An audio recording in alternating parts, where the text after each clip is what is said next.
What is going on, guys, and welcome back to another exciting video. Today I'm going to show you how to use the DJI Osmo Mobile 6 with the iPhone 14 Pro to capture smooth cinematic B-roll footage. Now, just because you got the DJI Osmo Mobile 6 doesn't mean that your videos will automatically look cinematic. It does take practice, and you'll need to know some of the techniques in order to create smooth looking shots. And that's why I'm here. I'm going to take you with me so that you can see how I create those nice looking shots. This way, after watching this video, you can go out and implement those techniques for yourself.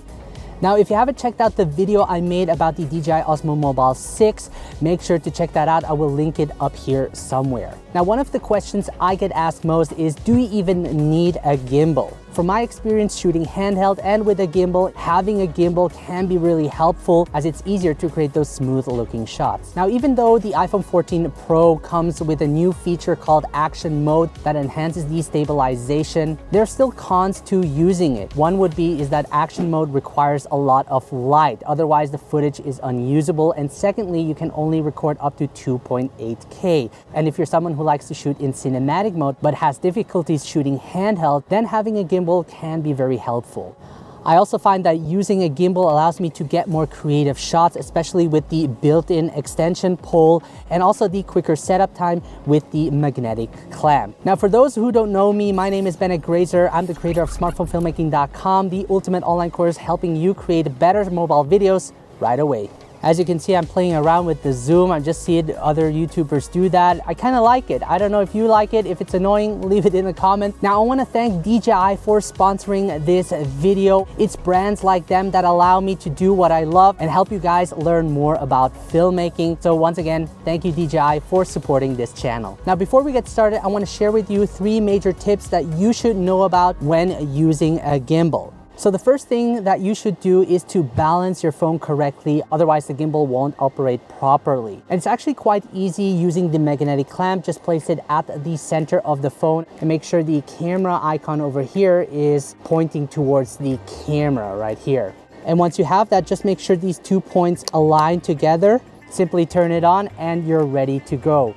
And then number 2 would be to hold your gimbal with both hands, like so. This way you have more stability and create a sort of 3-point contact and can really move the camera more precisely. Now, if you're more advanced, you can try using one hand, but I find using both hands, I have way better control. And then number 3 is that you should walk heel to toe. This is really important. You want to bend your knees and then slowly walk forward as you create your shot. Also, keep your arms close to your body while you're moving. And you don't want to move just with your hands, you want to move with your whole body. This will give you better results. So now that we have that out of the way, let's start by creating our first shot with the gimbal. Now, I apologize for the audio. There is a guy with a leaf blower, so it might sound a little bit loud. Now, before we get started, make sure to set the orientation of your camera. The orientation of your camera depends on the platform you're uploading it to. Because this will be posted on YouTube, I'll be setting the orientation to horizontal by double pressing the switch button over here. The next thing you should do is enable grid lines. This will help you set your composition and keep your horizon leveled. Now, in terms of camera settings, I'll be shooting in 4K 60 frames per second. 4K offers a higher resolution than 1080p and has more detail and allows me to reframe my shot if I need to without much quality loss.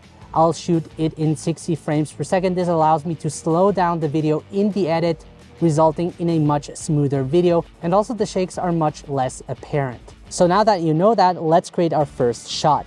Now, I'll be creating a jib shot. I'm gonna reveal the location so that I can use that clip at the beginning of the video. Now, the jib shot is definitely more of an advanced move, but I'm gonna show you how I do it.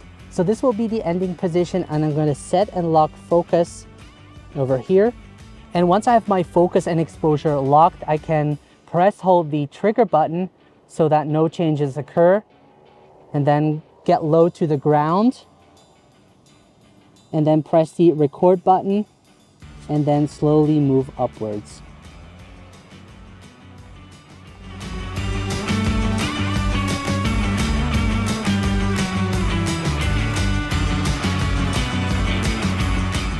So we're now going to create a shot that is a bit more advanced. We're going to use the extension pole to get a low shot. So just simply pull out this part right here, to extend the gimbal, and then I'm gonna place the camera or position the camera upside down this way, and we're gonna create a low shot. I'm gonna make sure to set and lock focus over here. Simply press the record button and then slowly push forward. And this should look really nice. Again, try to be steady as you do this move. It's not that easy, it does take a bit of practice.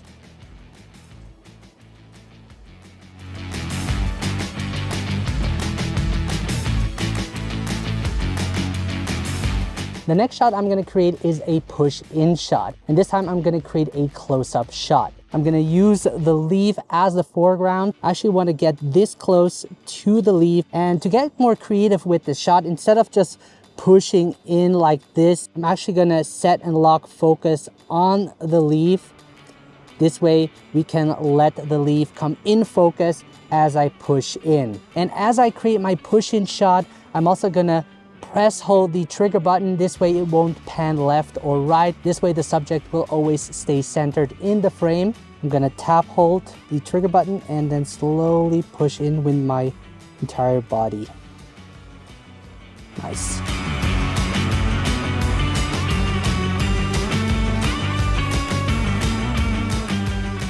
So the next shot I'm gonna create is a push forward shot, but this time I'm gonna tilt the camera upwards while I do that. So let me show you how I do that.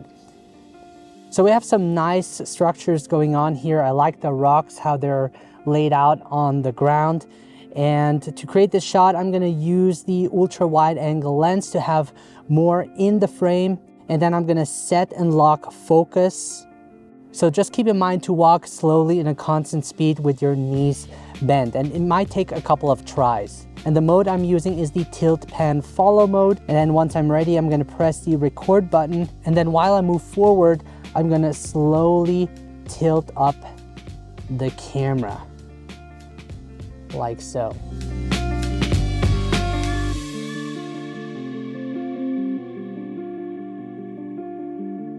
If I can, I always try to include subject in my video, whether it's animals or myself or people. And for this shot, I'm gonna actually have a static shot of myself. And what's great is that I can use the extension pole to adjust the height. And I'm gonna use that rock over there to place the gimbal on it and then adjust the framing so that I have a shot of myself from behind. I'm gonna place the gimbal on this rock over here, stretch this part out, and then make sure the framing is right using the joystick. And then I can actually use my Apple Watch to frame myself. This is really useful. And by the way, I'm gonna use cinematic mode for this shot. I like to play around with different shooting modes, and cinematic mode really gives that nice shallow depth of field that I can record in 4K 25 frames per second. So now I'm gonna place myself in front of the camera. I'm gonna use the Apple Watch to frame myself. Make sure I'm centered. A little bit more. All right, this looks good. And action.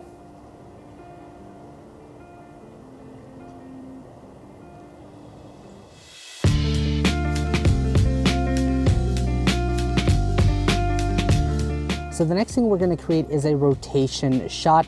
I've set the gimbal to inception mode, and I can use the joystick to rotate the camera. And I found this interesting tree over here that has an interesting pattern.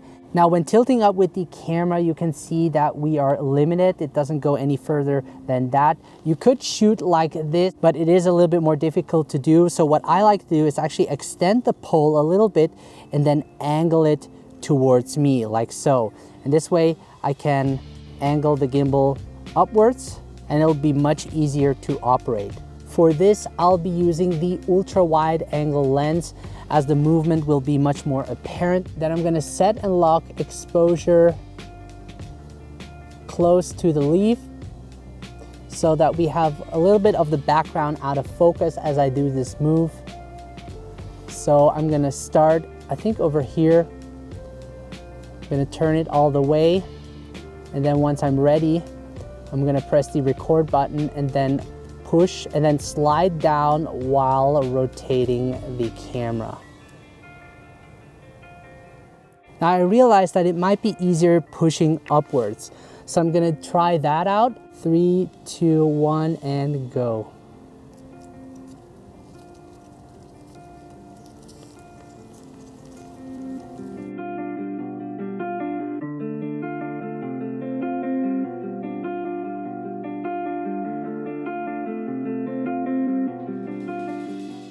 So the next thing I want to do is actually capture a little bit of the surrounding. I'm going to create a little slide shot, and I have a bit of foreground over here, as you can see.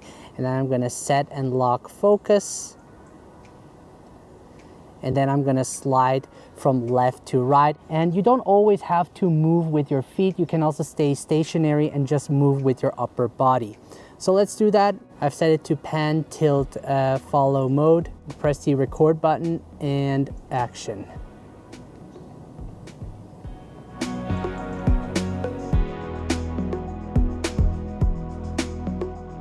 So what I'm also going to capture is a detailed shot of the plant.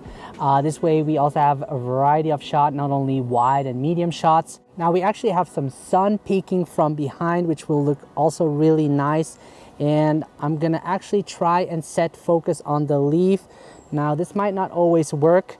I'm gonna actually place my hand in front of the lens and then set and lock the focus and exposure. I try to get as close as possible. Yeah, I think around here, and then I'm gonna set and lock the exposure on it. And as you can see, this looks really nice. We have some nice bokeh in the background. I'm actually gonna create a slide orbit shot. I'm actually gonna focus on this plant. I think I like the background better, and go. Slowly orbit around it. Awesome.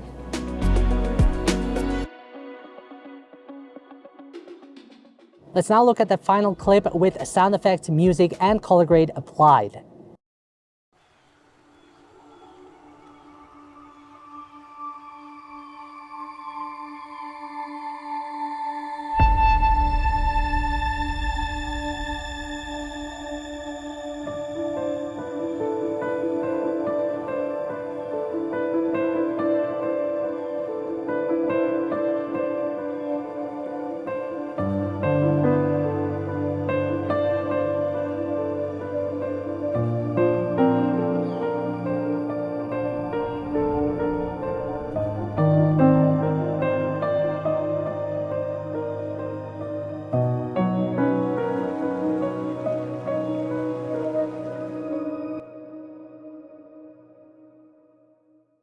Now, the best way to get better at operating with your gimbal is to go out and practice. If you need to, rewatch this video and really take the time to try out each gimbal move, meaning slide shot, push in shot, push out shot, rotation shot, all of these shots in order to get better results with your gimbal. Now, the LUTs I use are actually from my premium mobile LUTs, so if you're interested, make sure to check out the link below. Now, if you're someone who wants to improve their mobile video skills and you love shooting and capturing moments with it, then make sure to check out my smartphone filmmaking course, where I share all of my knowledge on how to capture the best possible quality with your smartphone.